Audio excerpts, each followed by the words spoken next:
Chapter 3 Positive Thinking. Once upon a time there lived a young man named Vishal in Bengaluru. He was the kind of a person who was loved by all and everyone wanted to stay near him. He was always in a good mood and always had something positive to say. When someone would ask him how he was doing, he would reply, "I am in the care and guidance of God, so nothing can be wrong with me. I thank God for all the good things He has given to me."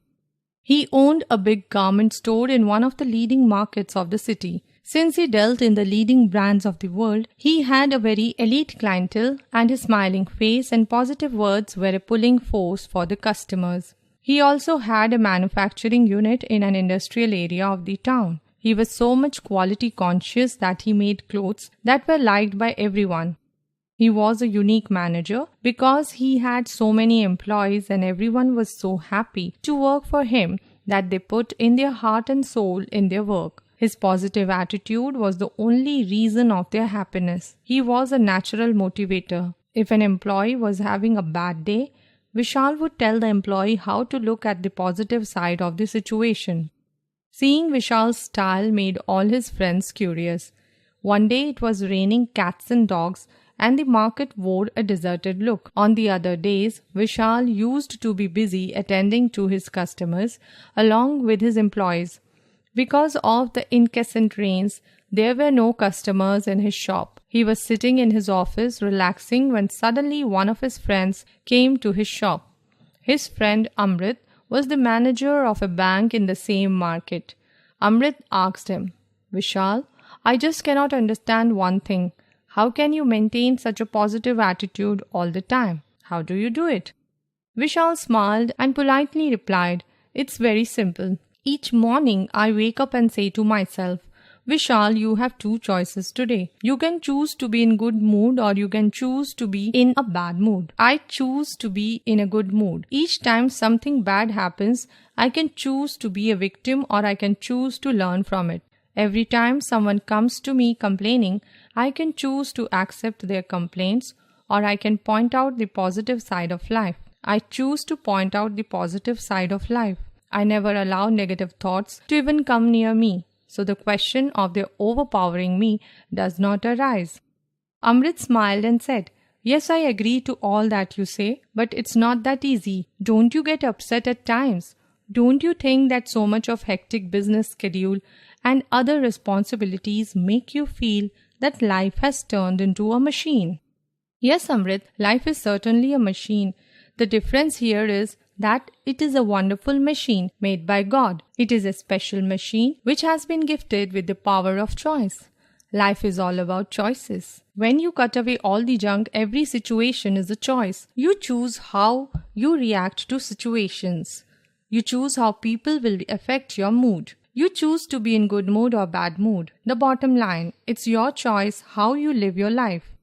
Amrit could not understand what Vishal was telling him. He smiled and walked out of his shop after some time, all the way back to the bank, which was only a few blocks away. He was wondering how Vishal could put on a smile always. A few months passed.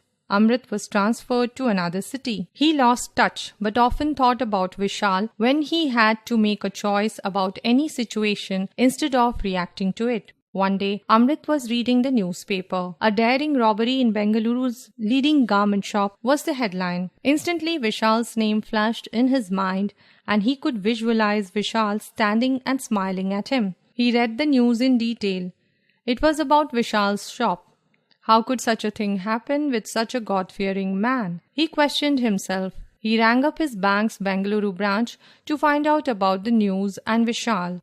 Amrit came to know from his colleagues in Bengaluru that Vishal did something you are never supposed to do in business. He was late in closing his shop one day. The entire market was closed, but Vishal was busy counting the cash collection of the day. He had sent the guard to bring something to eat as he was hungry. He was all alone in the shop and the front door was open. As he was counting the cash and was all alone, he was held up at gunpoint by 5 armed robbers. They asked him to hand over all the cash he had. While trying to open the safe, his hand, shaking from nervousness, somehow touched the alarm button, As the siren went on, the robbers panicked and shot at him. Luckily, the guard was returning back. He rushed after hearing the siren and seeing his master lying in a pool of blood, rushed him to the local trauma center of a nearby hospital. After hours of surgery and weeks of intensive care, Vishal was released from the hospital. He had the scars of bullet injury on his body. Once Amrit had to come to Bengaluru for some official work. Having attended to the official chores, he went to meet Vishal. He was seeing Vishal after about 6 months of the accident. He was surprised to see Vishal with the same smiling face and positive outlook. He sat and talked to him about his business and family. Then he asked him about the robbery. Vishal, as usual, smiled and replied, "No one can change the destiny. It was destined to happen, so it happened. No one is to be blamed about it, not me nor anyone." He then asked Amrit, "Would you like to see the scars of my wounds?" Amrit declined to see his scars, but did ask him what had gone through his mind as the robbery took place. "The first thing that went through my mind was that I should have closed the shop in time.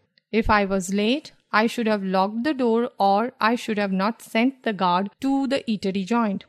Vishal replied, "Then as I lay on the floor, I remembered that I had two choices. I could choose to live or I could choose to die. I choose to live, but one more thought came to my mind. It was that if God has given me this wound, He would certainly give me the courage to bear it, and so He did." "Weren't you scared? Did you lose consciousness?" Amrit asked. Vishal continued, "The doctors and nurses were great. They kept telling me that I was going to be fine. But when they wheeled me into the operation theatre and I saw the expressions on the faces of the doctors and nurses, I got really scared. In their eyes, I could read that I was a dead man. I knew I needed to take action." "What did you do?" asked Amrit. "Well, there was a sweet and kind nurse who was asking me different questions," said Vishal. "She asked me if I was allergic to anything. Yes, I replied. The doctors and nurses stopped working as they waited for my reply. I took a deep breath and yelled, 'Bullets!' Over their laughter, I told them, 'I'm choosing to live. Operate on me as if I am alive, not dead, and free me of the bullets to which I am allergic.'" "How are you feeling now?" asked Amrit. Vishal replied, "I am in the care and guidance of God, so nothing can be wrong with me. I thank God for all the good things He has given to me." Amrit smiled and said, "Vishal, you are really great. Nothing can ever dampen your spirits. I wish I could